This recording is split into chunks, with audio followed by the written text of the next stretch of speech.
আমিরাতের দুবাইয়ে এক প্রবাসী প্রতিবন্ধী শিশুর সঙ্গে ঘটল নির্মম ঘটনা। ৮ বছর বয়সী অটিস্টিক ওই মেয়েকে শ্বাসরোধে হত্যার অভিযোগে তার দাদিকে আটক করা হয়েছে।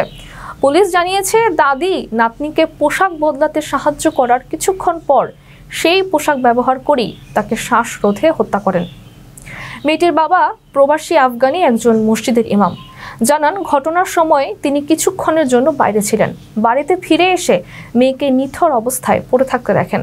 সঙ্গে সঙ্গে অ্যাম্বুলেন্স ডাকেন, কিন্তু প্যারামেডিকরা এসে জানান মেয়েটি আর বেঁচে নেই।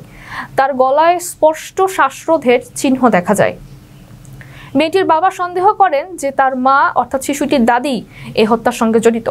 দাদি সম্প্রতি ভিজিট ভিসায় আফগানিস্তান থেকে দুবাই এসেছিলেন ছেলের কাছে।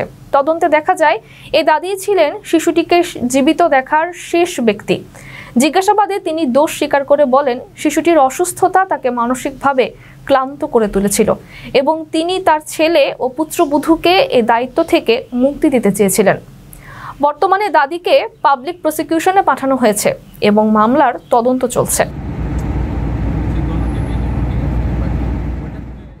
আপনার স্বপ্নগুলো আকাশ ছুবে প্রবাসীর হেলিকপ্টারের মাধ্যমে। বিয়ে, জন্মদিন অথবা যে কোনো বিশেষ প্রয়োজনে হেলিকপ্টার ভাড়া করতে যোগাযোগ করুন স্ক্রিনে দেয়া নাম্বারে। প্রবাসীর হেলিকপ্টার, নিরাপদ ও সাশ্রয়ী বাহনের বিশ্বস্ত নাম।